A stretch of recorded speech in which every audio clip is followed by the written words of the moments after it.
যে রিভিশনস এবং সাজেশনস অথবা ফিডব্যাক দেন, অনেক সময় আছে যে হয়তো একটা কাজ দুর্ভাগ্যবশত আপনি ডেলিভারেবল মিস করেছেন অথবা যা দিয়েছেন ক্লায়েন্টের পছন্দ হয় নাই, তুমি প্রথমবারে আপনাকে কাজটা এক্সেপ্ট না করে একটা নেগেটিভ ফিডব্যাক দিয়ে বসে করতে পারে। এরকম যে নেগেটিভ ফিডব্যাক দিলে এই বিষয়ে আপনার কিছু করার নাই, তার মানে এই না যে আপনাকে একদম প্ল্যাটফর্ম ছেড়ে ছুড়ে দিয়ে সব কাজ ছেড়ে দিয়ে চলে যেতে হবে।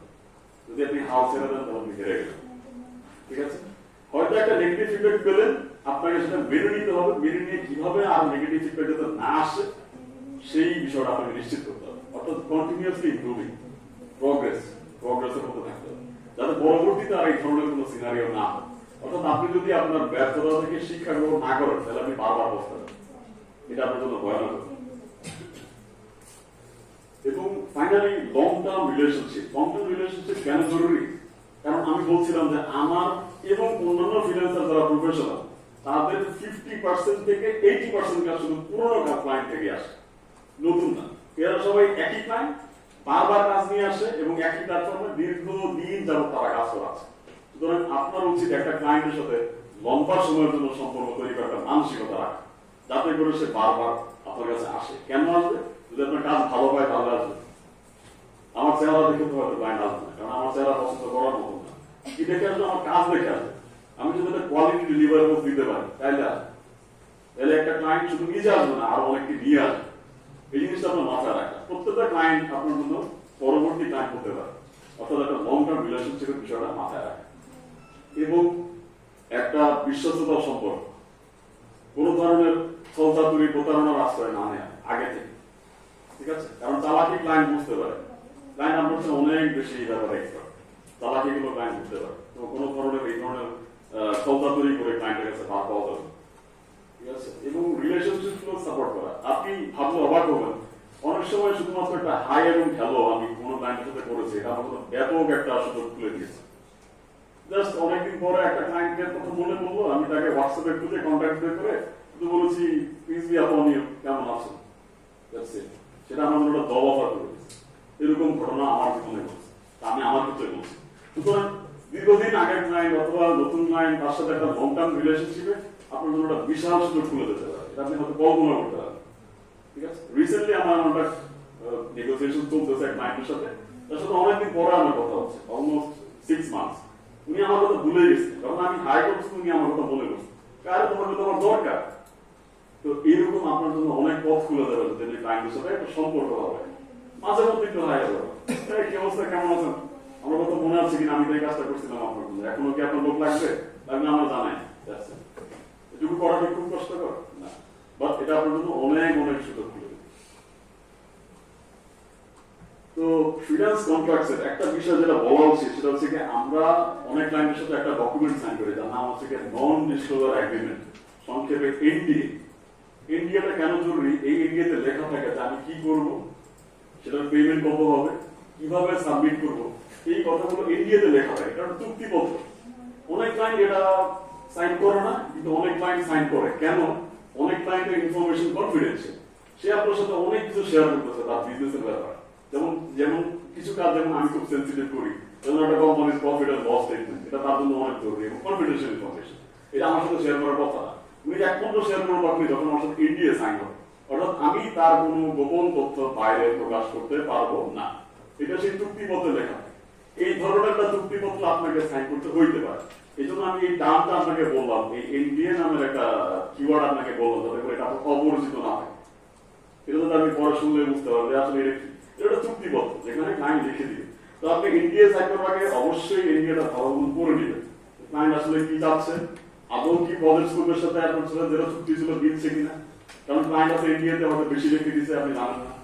সুতরাং এনডিএটা খুব ভালোভাবে পড়া, ক্লায়েন্ট আসলে কি চায়, পেমেন্ট ঠিকঠাক মতো আছে কিনা, কখন পেমেন্ট দেওয়ার কথা, তখন কি আদৌ পেমেন্ট পাবো কিনা, এগুলো পরে ইনশিওর হবে। কিন্তু পেমেন্ট টার্মস গুলো, যে কোনটুকু কমপ্লিট করলে কতটুকু প্রজেক্ট কমপ্লিট করলে আমার পেমেন্টটা পাওয়া যাবে, এইটুকু আপনার ক্লায়েন্টের কাছ থেকে ইনশিওর করা এবং পরে সেটা নিশ্চিত করা যায় না যা বলেছিলাম যেমন চুক্তি হয়েছিল এটাই ডকুমেন্টে লেখা আছে, এবং তারপরে বুঝে শুনে সাইন করা। এই এনডিএটা আমরা এখানে বলছি যে ফ্রিল্যান্স কন্ট্রাক্টরস মাস্ট হ্যাভ, অর্থাৎ কখনো কখনো আপনাকে এটা শেয়ার এবং সাইন করতে হতে পারে। এবং বলছিলাম যে কমিউনিকেশনের যে ব্যাপারটা, যে কিভাবে কমিউনিকেট করবেন, একটু পোলাইটনেসের সাথে কমিউনিকেট করবেন। আপনার বন্ধু আর ক্লায়েন্ট একরকম না, তবে আপনার ফ্রেন্ডলি আচরণ রাখতে পারেন, কিন্তু আপনার বন্ধুর সাথে যেরকম কমিউনিকেট করেন ক্লায়েন্টের সাথে এইভাবে কমিউনিকেট করা যাবে না। Professionally but friendly, professional but friendly communicate করতে হবে, ঠিক আছে? একদম গ্যালাস না, আবার খুব বেশি ফর্মাল। তো তারপরে চলে যাচ্ছে যে কিছু challenges, almost at the end of the session. Challenge যেগুলো বলছিলাম যে একই সাথে মাল্টিপল প্রজেক্ট সামলাতে গেলে কিছু ঝামেলা হতেই পারে। এক্ষেত্রে আপনাকে টাস্ক প্রায়োরিটাইজ করে কাজগুলো অর্গানাইজ করে এগুলা শেষ করে এগুলো ডিল করে আনতে হবে। এটা আপনার সময়ের সময় আপনি বেরো নিতে পারবেন। এটা প্রথম হয়তো আপনার কাছে হেক্টিক মনে হবে যে না এতগুলো কাজ একসাথে একই প্রজেক্ট এতগুলো ক্লায়েন্টের প্রজেক্ট হ্যান্ডেল করছি, একটু ঝামেলা হচ্ছে। কিন্তু যখন আপনি অভিজ্ঞ হবেন আপনি বুঝতে পারবেন যে কাজগুলো কিভাবে অর্গানাইজ করতে হয়। তো রিজেকশনস বললাম যে অনেক ক্লায়েন্ট আপনাকে রিজেক্ট করতে পারে, অনেক ক্লায়েন্টের কাজ পছন্দ না হইতে পারে, বললো যে তোমাকে আর দরকার নেই তোমার কাজ করতে। একটু ধৈর্য ধরে মেনে নিতে হবে এবং পরবর্তীতে যাতে এই ধরনের কোনো ঘটনা না ঘটে জন্য সর্বাত্মক চেষ্টা করতে হবে। কারণ মোর দেন 2 rejections will lead to destruction of your career. একবার বলতে পারে অ্যাক্সিডেন্টালি হয়তো একবার দুর্ঘটনায় ঘটে গেছে, কিন্তু দ্বিতীয়বার অ্যাক্সিডেন্ট করা দিস ইজ আনএক্সপেক্টেড। এইটা এক্সপেক্ট করা যাবে না কোনোভাবে। একটা ক্লায়েন্ট হতে পারে যদি আপনি একই সাথে বারবার নেগেটিভ রিজেকশন করেন একই ক্লায়েন্টের কাছ থেকে, কেন হচ্ছে এটা আপনি আইডেন্টিফাই করতে হবে যে কেন আমি বারবার নেগেটিভ ফিডব্যাক পাচ্ছি একই ক্লায়েন্টের কাছ থেকে। এরকম তো হওয়ার কথা ছিল না, কোথায় সমস্যা আছে এটা আইডেন্টিফাই করতে হবে। নিশ্চয়ই সমস্যার কথা বলছে, নাহলে তো এরকম হওয়ার কথা না। তো বার্ন আউট অনেক সময় কাজ করতে করতে বোর হয়ে যায়, বিরক্ত হয়ে যায়, নিজেকে একটু সময় দেয়, মাঝে মধ্যে ঘুরতে যাওয়া। ফ্রিল্যান্সারদের অনেক টাকা, তারা তাহলে বিদেশেও ঘুরতে পারে, খালি দেশে না। তবে সব ফ্রিল্যান্সার না, আমার মতো গরিব ফ্রিল্যান্সার না। সেক্ষেত্রে আপনি এটা healthy work and life balance, অর্থাৎ যে এইটুকু সময় কাজ করবো, এইটুকু সময় একটু গল্পের বই পড়বো, কবিতার বই পড়বো, উপন্যাস করবো, এইটুকু সময় আমি আমার যেটা ভালো লাগে সেটা করবো। এটা ব্যালেন্স রাখা কাজের মধ্যে। সারাদিন কাজ করছি যখন বার্ন আউট, এইভাবে আপনি মানে কে হারিয়ে ফেলবেন এবং একসময় আপনার কাছে একদিনই লাগবে, আপনি কাজ থেকে বের হয়ে যাবেন। তো এইটা উচিত হবে না। নিজে একটু ব্রেক দেয়, একটা টাইম ম্যানেজ করে যে না প্রতিদিনের আমি এই সময়টা কাজ করবো, এই সময়টা ঘুরবো, এই সময়টা খাবো, এই সময়টা খেলবো। ডিলিং উইথ ডিফিকাল্ট ক্লায়েন্টস বলছিলাম যেটা, অনেক সব ক্লায়েন্ট একরকম না, সব ক্লায়েন্ট আপনার সুন্দর সুন্দর কথায় মেনে যাবে না। অনেক ক্লায়েন্ট আছে কমপ্লেক্স, তাদেরকে বারবার বলতে হয়, নানাভাবে কনভিন্স করতে হয়। এইটুকু আপনাকে ধৈর্য সহকারে মেনে নিতে হবে, করতে হবে। সো বলছিলাম আবারও যে মোটিভেটেড, একজন ফ্রিল্যান্সারের মোটিভেশন দরকার, নিজেকে নিজে মোটিভেট করতে হয়। আমাদেরকে মোটিভেশন দেওয়ার আসলে কেউ নাই, আমরা কোনো ইউটিউব থেকে মোটিভেশন পাই না। সুতরাং আমাদেরকে আমাদেরই মোটিভেট করতে হয়। আমরা নিজেরা ছোট ছোট ইয়েগুলো উদযাপন করে নিজেদেরকে নিজে গিফট দিই, কোথাও ঘুরতে যাই, খাইতে যাই, এই আপাতত এইটুকু। তো কিছু সময় আছে যে আপনার হয়তো আপনি যদি নতুন কিছু শিখতে পারেন তাহলে হয়তো আপনি বোর্ডম থেকে বেরিয়ে আসতে পারেন। আর ফাইনালি আমি কিছু রিসোর্সের কথা বলবো, যেখানে আপনি আমার মতো ফ্রিল্যান্সার, আমার চেয়ে অনেক বেশি ভালো ভালো ফ্রিল্যান্সার যেসব জায়গায় কাজ করেন, এর মধ্যে ওয়েবসাইট যেগুলো বলেছিলাম ফ্রিল্যান্সার, এখানে আরো অনেক বেশি। আপনি যত প্ল্যাটফর্ম থাকবেন, প্ল্যাটফর্ম সম্বন্ধে আপনার অভিজ্ঞতা হবে, সেই রিসোর্স গুলো আপনি জানতে পারবেন। সেখানে কোন ধরনের ফ্রিল্যান্সার কাজ করে, কোন ধরনের কাজের চাহিদা আছে, এগুলো জানানো আপনার জন্য জরুরি যদি আপনি আদৌ সার্ভাইভ করতে চান। তো ফ্রিল্যান্সার, আপওয়ার্ক, ফাইবার বলছিলাম অলরেডি। গুরু এবং টপতাল, এই দুটো নামও হয়তো নতুন অ্যাড হয়েছে। গুরু স্পেশালি, গুরু একটা ফ্রিল্যান্স প্ল্যাটফর্ম, আপনি যদি সেটা একটু এক্সপ্লোর করে দেখতে পারেন যদি আপনার সুবিধা হয়।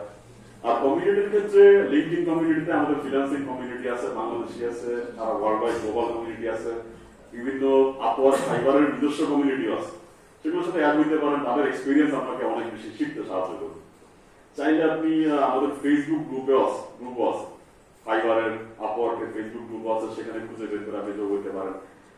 আর টুলস তো অলরেডি বলেছি এগুলো। ব্লগ এবং ফোরামের ক্ষেত্রে ইন্টারন্যাশনাল কিছু ব্লগ আছে, যেখানে তারা বিভিন্ন টপিক নিয়ে আলোচনা করে, কিভাবে আপনার ক্যারিয়ার আপনি আগাবেন, কিভাবে গ্রো করবেন, এটা জরুরি দরকার।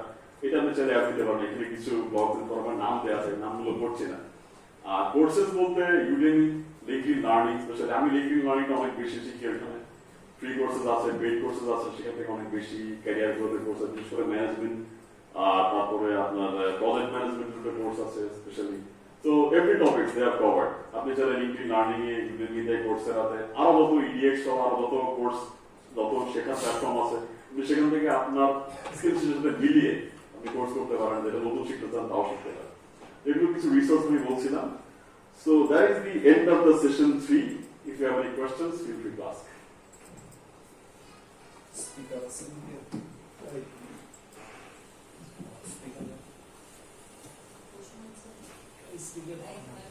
Microphone.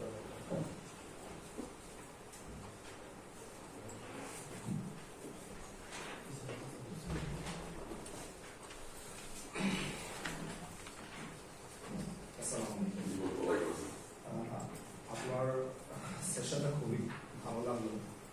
তবে আমাদের বলতে গেলে আমার পার্সোনালি কথা বলি, এখানে আমাদের যারা আছে তারা নবগ্রীব তারপরে আমাদের আসলে আপনি যে জিনিসটা বুঝে পেয়েছিলেন মুক্ত পেশা হলেও আমাদের হাতে কিন্তু পরিবারকে অনেক ক্ষেত্রে অনেক সময় দেওয়ার সম্পদ থেকে যায়। আপনার যে ফাইবার হোক বা আপওয়ার্ক হোক, যে সেকশনই হোক, এটার জন্য একটা যে স্কিল ডেভেলপ করবো, তারপর নিজেকেও একটু কি বলবো বেস্ট প্র্যাকটিসেস হইতে হয় ওই জায়গায় আসার জন্য। ওই স্কোপটা কিন্তু আমাদের সবার মনে হয় না হবে, এভারেজ 80% মনে হয় না হবে সেই ধরনের স্কোপ। আমি যে জিনিসটা বলতে যাচ্ছিলাম যে এছাড়া মাইক্রো যে জবস গুলো থাকে ফাইবার বা আপওয়ার্ক ব্যতীত, যেমন আমি নর্মাল যেগুলো পিকো ওয়ার্কার্স বা হচ্ছে মাইক্রো ওয়ার্কার্স বা হচ্ছে র্যাপিড ওয়ার্কার্স, ওইখানে কিন্তু ছোট ছোট জব, এটার জন্য কোনো স্কিল ওইভাবে দরকার পড়ে না। ছোট ছোট যেমন আমি কয়েকটা সাইট দেখেছিলাম, সেখানে শুধু লেখা ছিল যে আমি ইউটিউবে একটা ভিডিও অংশ দেখবেন, সাবস্ক্রাইব করবেন, একটা কমেন্টস করবেন, ওইটার জন্য হয়তো বা 10 সেন্ট, 20 সেন্ট, $1 এরকম পর্যন্ত আছে। আমাদের কিন্তু ওই সেকশন আমি যদি ফ্রিল্যান্সিং ভাবে যদি ছোটখাটো ইনকাম করতে চাই, এটা যেটা হচ্ছে যে মাইক্রো ওয়ার্কার্স বা ফাইবারে করতে গেলে ডেভেলপ হলে আমার ইনকাম সোর্সটা অ্যামাউন্ট একটু অনেক বড় হবে, কিন্তু একদিনে হবে না, টাইম স্পেন্ড করলে হবে। কিন্তু এতটুকু টাইম স্পেন্ড করার মতো মনে হয় না সময় আমাদের কারোরই হবে। আমার মনে হয় যে ওই জায়গাটা যদি আপনি যদি এক সময় আমাদেরকে দেখাইতে পারতেন, যেগুলো ছোট ছোট ওয়ার্কস, ধরেন যে আমি প্রত্যেকদিন টার্গেট করলাম এইসব ছোট ছোট ওয়ার্কসে $5 ইনকাম করবো, $5 মানে 500 টাকা, মাসে যদি 30 দিনে কনভার্ট করি তারপরে 15,000, এইটা হচ্ছে আমার একটা অ্যাড হবে। কিন্তু আমি যদি এই 15,000 টাকা মাইক্রো বা ওয়ার্কার্স ফ্রিল্যান্সিং বা আপওয়ার্কে যাই, ফাইবারে যাই, তাহলে একটু আমার সময় বেশি স্পেন্ড করে নিতে হবে। হ্যাঁ, হতে পারে যে 5 বছর পরে ওটা অ্যামাউন্ট বাড়বে, আর এখানে একটা অ্যামাউন্ট বাড়াইতে গেলে আমার টাইম আরো বেশি বাড়াইতে হবে। কিন্তু আমার এই আপওয়ার্ক এবং ফাইবারের সময়টা আসলে এখন মনে হয় না দেওয়ার মতো সময় হবে। সেক্ষেত্রে ওই জায়গাগুলোর একটু স্কিল বা ওইগুলোর কাজগুলো কিভাবে করানো যেতে পারে, এটা যদি আমাদের এক সময় এটা বুঝাইতে পারতেন, তাহলে মনে হয় আমাদের আর একটু ভালো হইতে পারতো। এটা আমার আর কি মানে অপিনিয়ন। বুঝতে পারছি।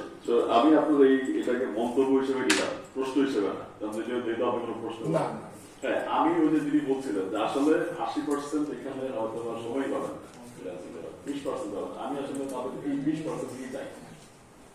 আর কেন আমি বলছি না, অবশ্যই আপনি যেটা বলছেন যে যতটুকু সময় পাবে অবভিয়াসলি, তার পক্ষে তো এর থেকে বেশি দেওয়া সম্ভব হতে নাও পারে।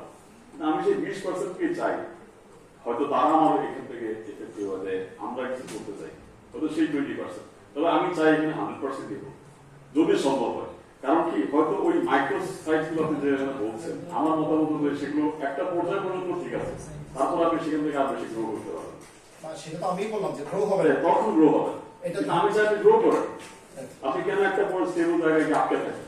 আপনি তো ওখান থেকে গ্রো করতে পারবেন একটা নির্দিষ্ট সময় গিয়ে, এই যে এইটুকু এতে পারে। হ্যাঁ, হতে পারে এটা আপনার সার্ভাইভ করতে সাহায্য করবে। না, টিকে থাকলাম কেন, আমি টিকে থাকলাম কেন, আপনি ভালো করতে পারেন।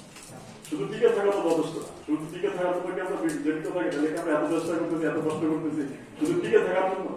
আমরা ভালো একটা পর্যায়ে যাই। অবভিয়াসলি আপনি একটা গুড ফিডব্যাক গুলো করছেন, তবে হ্যাঁ আমি এটা মেনে নিচ্ছি। তবে আপনারা যদি ফিডব্যাক চান অথবা এই মন্তব্যটা যদি আপনাদের ম্যানেজমেন্টকে আপনারা দেন, হয়তো একসাথে অন্য আরো কিছু সাইডের উপরে আমরা আলোচনা করতে পারি। অথবা আজকে অন্তত সময় একটু আছে না, আজকে সম্ভব না, তো হয়তো আরেকটা সেশন হইতে পারে। যদি আপনারা এই মন্তব্যটা ম্যানেজমেন্টকে তুলে ধরেন যে আমার আরেকটা সেশন চাই, তুমি আমাকে এই সাইড গুলোর ব্যাপারে আলোচনা করেন, তাহলে আমি সেভাবে তুলে ধরছি। ঠিক আছে, পয়েন্ট অ্যাড করি যে কি জন্য এই জিনিসটা বলা, আমার ওয়েব ডিজাইনের উপর একটা কোর্স করা আছে, ফুল প্যাকেজ কমপ্লিট, কিন্তু তারা বলে দিয়েছিল আপনি এটা কোর্স করার পরে আপনাকে 6 মাস নিজেরই প্র্যাকটিস করতে হবে, আবার নিজেকে ডেভেলপ করে। ফাইবার অ্যাকাউন্টে আমার প্রায় 2021 সালে খোলা ছিল ওই ওয়েব ডিজাইন কোর্স করার পর, কিন্তু যখন চাকরিতে ঢুকছি আসলে ওই যে নিজেকে ডেভেলপ করার মতো আসলে কোনো সময় পাই না, খুব টাফ হয়ে গেছে। বুঝতে পারছি, সেইটার জন্য আর কি বলা জিনিসটা। জি জি বুঝতে পারছি। হ্যাঁ, এটা সঠিক যে আমরা আজকাল অনেক ব্যস্ত থাকি, আমাদের জন্য সময় বের করা কিছু, কিন্তু আসলে যদি আমরা দেখি যে আসলে কি কাজে ব্যস্ত থাকি, আপনি কখনো যাচাই করছেন আপনি কি কাজে ব্যস্ত থাকি? বেশিরভাগই বেউ জায়গা, যেগুলো আসলে না না না আপনাদের জব না, বলছি জবের বাইরে যে সময়টা আমরা পাই, তখন আমরা আসলে কি করি? ফেসবুক ব্রাউজিং করি, কিন্তু আমাকে ফেসবুকটা ব্রাউজিং যদি আমি না করি তাহলে কি আমার জীবন চলবে না? বরঞ্চ আমি কি দেখতেছি, আমি কি ভালো কিছু দেখতেছি? আলতু ফালতু জিনিস দেখছি না অনেক। হ্যাঁ, কিছু কাজের জিনিস থাকতে পারে, কিন্তু আপনি যদি এটা মার্ক করেন যে আপনার 100% জিনিস আজকে যা দেখবেন এর মধ্যে দেখবেন যে 20% মতো কাজে হতে পারে, 80% জিনিসই আলতু, যেটা আপনার জীবনে তেমন কোনো উন্নতি বয়ে আনবে না। তো সেই সময়টুকু আমি চাই যে ওই সময়টুকুকে আপনি কাজে রাখেন, যে সময়টুকু হয়তো আপনি এখন বলতে গেলে ওয়েস্ট করছেন, এটাকে আপনি অপচয় করছেন, এই সময়টাকে এক্স্যাক্টলি আপনার বের করে আনতে হবে। আপনাকে সেই সময়টা থেকে বের করে আনতে হবে, ঠিক আছে? যে আমি আসলে কোন সময়টা কোথায় ব্যয় করি, ওই সময়টাকে আমি এটা না করে চাইলে এদিকে কিভাবে আমি এমপ্লয় করতে পারি, এদিকে এই সময়টা কিভাবে ব্যয় করতে পারি, এটাকে বের করে আনতে হবে। আশা করি আপনারা কাজ শুরু করতে পারবেন, এইটুকুই আমার চেষ্টা ছিল। আসলে আমি জানি না আপনারা কতটুকু নিতে পেরেছেন, সেশনটা শেষ করবো। তবে আমি আশা করবো যে আপনারা এটা ফার্দার স্টাডি করবেন। আসলে ফ্রিল্যান্সিং এর মতো এত বড় পরিসরের একটা বিষয় এত অল্প সময়ের সেশনে কভার করাটা মুশকিল। আমি চেষ্টা করেছি অন্তত আপনাদের মধ্যে একটা আগ্রহ জাগানো, অ্যাটলিস্ট আপনারা শুরু করেন। কারণ আমি যাই বলেছি এখানে সবই গুগল এবং ইউটিউবে আছে, এখানে এর চেয়ে বেশি কিছু আছে, হয়তো আমি অনেক শিখছি।